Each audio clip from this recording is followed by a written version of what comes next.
గ్రామాన్ని అభివృద్ధి చేసుకుందాం. గ్రామాన్ని అభివృద్ధి చేసుకుందాం. గ్రామాన్ని అభివృద్ధి చేసుకుందాం.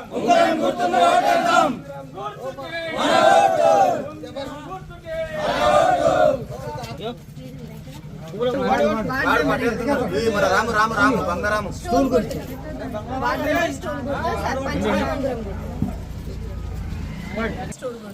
సర్పంచ్ ఉంగరం కూడా రెండుకి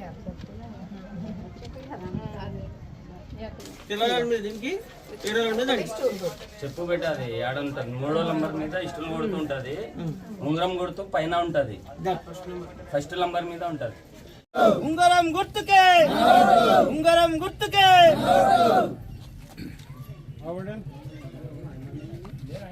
ఏళ్ళ పరిపాలన చేసి ఏనాడు కూడా ప్రజల దగ్గరికి పోలే డిసెంబర్లో అధికారాన్ని కోల్పోయిండు. జూన్లో జరిగిన పార్లమెంట్ ఎన్నికల్లో ఒక్క ఎంపీ స్థానం కూడా గెలవకపోగా జూబ్లీహిల్స్లో చిత్తుగా ఓడిపోయి ఇప్పుడు జరగబోయే స్థానిక సంస్థల ఎన్నికల్లో అడ్రస్ లేకుండా పోవడం ఖాయం. ఏడవతి ఆడ గుళ్ళకు దండాలు పెట్టిండు, దర్గాలకు దట్టీలు కట్టిండు. ఆయన ప్రజలు బండకేసి కొట్టిండ్రు. ఆయన చేసినటువంటి అవినీతి అక్రమాలు, కుట్రలు, కుతంత్రాలను చూసి తెలంగాణ ప్రజలు, విద్యార్థులు, నిరుద్యోగులు, మహిళలు, మైనార్టీలు, రైతులు ప్రతి ఒక్కరూ కేసీఆర్ పార్టీని, కేసీఆర్ ప్రభుత్వాన్ని బండకేసి కొట్టిండ్రు. ఇవాళ 2 సంవత్సరాల రేవంత్ అన్న పరిపాలనలో సంక్షేమ అభివృద్ధి 2 కన్నులుగా భావించి ఎన్నో అభివృద్ధి కార్యక్రమాలు చేపట్టడం జరిగింది. ఉచిత రైతు రుణమాఫీ చేయడం జరిగింది. రైతు భరోసా ఇస్తున్నది, పంటకు మద్దతు ధర ఇస్తున్నది, వడ్లకు బోనస్ ఇస్తున్నది, 200 యూనిట్ల ఉచిత విద్యుత్ పథకాన్ని అమలుకు తీసుకొచ్చింది. 500 రూపాయలకే గ్యాస్ సిలిండర్ పథకాన్ని అమలుకు తీసుకొచ్చింది. మహాలక్ష్మి పథకం కింద మహిళలకు ఉచిత బస్సు సౌకర్యాన్ని తీసుకొచ్చింది. ఇలా మహిళలు ఎంతో సంతోషంగా ఉన్నారు. దాదాపు 250 కోట్ల మహిళలు ఈరోజు ఈ ఉచిత బస్సు పథకాన్ని సద్వినియోగం చేసుకోవడం జరిగింది. దానికోసం ఈ ప్రభుత్వం 800 కోట్ల రూపాయలు ఆర్టీసీ సంస్థకు చెల్లించి నష్టాల్లో ఉన్న ఆర్టీసీని రాబల్లబాతలకు తీసుకొచ్చిన ఘనత ఇలా రేవంత్ అన్న సర్కార్ది. 10 ఏళ్ళ పరిపాలన చేసి ఎక్కడ కూడా డబుల్ బెడ్రూమ్ ఇల్లు లేదు. మళ్ళీ ఏడవతే ఏళ్ళ ఊదరగొట్టు ఉపన్యాసాలు ఇచ్చిండు. అల్లుడి ఆడవనుకునాలే, బిడ్డ ఆడవనుకునాలే, మేకని ఆడగట్టాలి, దూడని ఆడగట్టాలి అన్నాడు. కానీ ఒక్క డబుల్ బెడ్రూమ్ కూడా ఇవ్వలేదు. ఇలా రేవంత్ అన్న నాయకత్వంలో అధికారంలోకి రాకముందు ప్రతి ఒక్కరికి, అర్హులైన ప్రతి ఒక్కరికి ఇందిరమ్మ ఇల్లు ఇస్తామని హామీ ఇవ్వడం జరిగింది.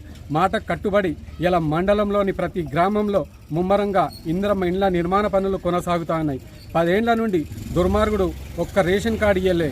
10 ఏళ్ల నుండి ఎంతమంది పెళ్లిళ్ళు అయినాయి, ఎంతమంది పిల్లలు పుట్టిండ్రు, వాళ్ళు ఏం తినాలి, ఎట్లా బతకాలి ఒక్కసారి కూడా ఆలోచన చేయలేదు. ఇలా రేవంత్ అన్న నాయకత్వం లేని కాంగ్రెస్ ప్రభుత్వం పేదల సంక్షేమం కోసం ఎంతో కట్టుబడి ఉన్నది. ఎలా ప్రతి ఒక్కరికి రేషన్ కార్డు ఇస్తున్నది, సన్న బియ్యం పథకాన్ని అమల్లోకి తీసుకొచ్చింది, చదువుకున్న విద్యార్థులకు, నిరుద్యోగులకు ఉద్యోగాలు ఇస్తున్నది. మరి అంతేకాకుండా 30 సంవత్సరాల నుండి ఎంతోమంది ఆశావహులు రాజకీయంగా ఇక మేము సర్పంచ్ పదవి కానీ ఇంకే పదవి కానీ పోటీ చేయలేమని భావించి ఎంతో నిరాశతో ఉండిపోయినారు. అటువంటి వాళ్లకు ఇలా రేవంత్ అన్న 2 పిల్లల నిబంధనను తీసేసి ఇలా ప్రతి ఒక్కరూ ప్రజాస్వామ్యంలో పోటీ చేయాలనే ఉద్దేశంతో ప్రతి ఒక్కరూ పోటీ చేసే విధంగా ఇవాళ సర్పంచ్ పదవిలో 3 పిల్లలు ఉన్నట్టు కూడా పోటీ చేస్తున్నారు. ఇవాళ ప్రసాద్ అన్న కూడా ఈ నియోజకవర్గాన్ని ఎంతో అభివృద్ధి చేస్తున్నారు. అనంతగిరి గుట్ట మీద చూసినాం మనం 2 కోట్ల రూపాయలతోని విశాలంగా సీసీ రోడ్డు నిర్మాణం చేపట్టడం జరిగింది. అల్లిపూర్ మెయిన్ రోడ్ నుండి అల్లిపూర్ వరకు 1,10,00,000 రూపాయలతోని బీటీ రోడ్ నిర్మించడం జరిగింది. కుక్కింద నుండి కోట్పల్లి చెక్ పోస్ట్ వరకు 2,80,00,000 రూపాయలతోని బీటీ రోడ్డు నిర్మించడం జరిగింది. మరి అదేవిధంగా రాజాపూర్ నుండి మోమిన్ కుర్దు నుంచి రాజాపూర్ వరకు బీటీ రోడ్ నిర్మించడం జరిగింది. డోర్నాల్ బ్రిడ్జ్ ఎన్నో సంవత్సరాల నుండి టీఆర్ఎస్ పాలకులు ఎవరు కూడా పట్టించుకోలేదు. బ్రిడ్జ్ కూడా పూర్తి చేయడం జరిగింది. గత సంవత్సరం సీసీ రోడ్ల కోసం ఎన్ఆర్ఈజీఎస్ నిధుల కింద మా గ్రామానికి 20 లక్షల రూపాయలు ఇవ్వడం జరిగింది. మొన్నటి సంవత్సరం కూడా ఇప్పుడు గడిచిన సంవత్సరంలో 25 లక్షల రూపాయలు ఇచ్చి సీసీ రోడ్లు నిర్మించడం జరిగింది. సర్పంచ్ అంటే కనీస వసతులు కల్పించాలి. మెయిన్గా ఏముంటాయి? కరెంటు, నీళ్లు, సీసీ రోడ్లు, సైడ్ డ్రైన్లు. గత పాలకులు ఈ గ్రామాన్ని పూర్తిగా విస్మరించిండ్రు. ఈ అస్తవ్యస్తంగా తయారైపోయిన మురికి కూపంగా తయారైపోయింది. ఇప్పుడు మా అభ్యర్థి కాంగ్రెస్ పార్టీ బలపరిచినటువంటి అభ్యర్థి కల్వ సువర్ణమ్మ గారికి భారీ మెజార్టీతోని గెలిపించి గ్రామాన్ని అభివృద్ధి చేసుకుందాం. ఆమెకు ఉంగరం గుర్తు వచ్చింది. దారు మండల ప్రజలు ప్రతి ఒక్కరు ఉంగరం గుర్తు మీద ఓటేసి ఆమెను భారీ మెజార్టీని గెలిపించుకుంటే ఈ గ్రామాన్ని అభివృద్ధి చేసుకుందాం. మనకు జూనియర్ కాలేజ్ కావాలి, సెంట్రల్ లైట్నింగ్ కావాలి, మరి అదేవిధంగా సీసీ రోడ్లు కావాలి, సైడ్ ట్రైన్లు కావాలి.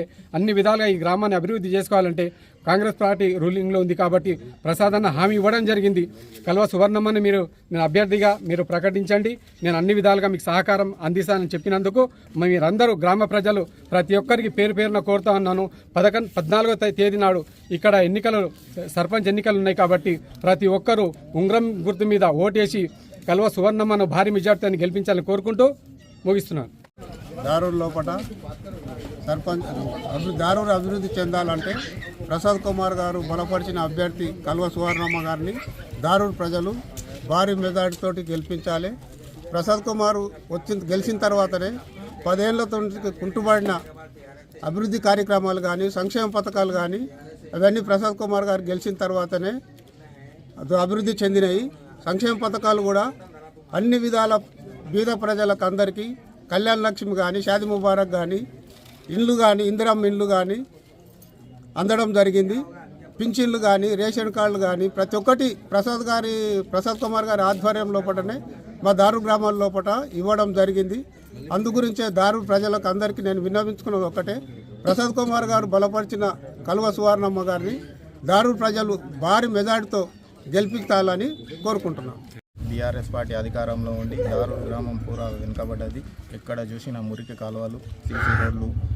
అదే కాంగ్రెస్ పార్టీ అధికారంలోకి రాగానే 1,50,00,000 సీసీ రోడ్లు వేయడం జరిగింది. అండర్ డ్రైనేజ్ పనులు, అదేవిధంగా మార్కెట్ యార్డ్లో 60 లక్షల సీసీ రోడ్లు ఇవన్నీ అభివృద్ధి జరిగింది.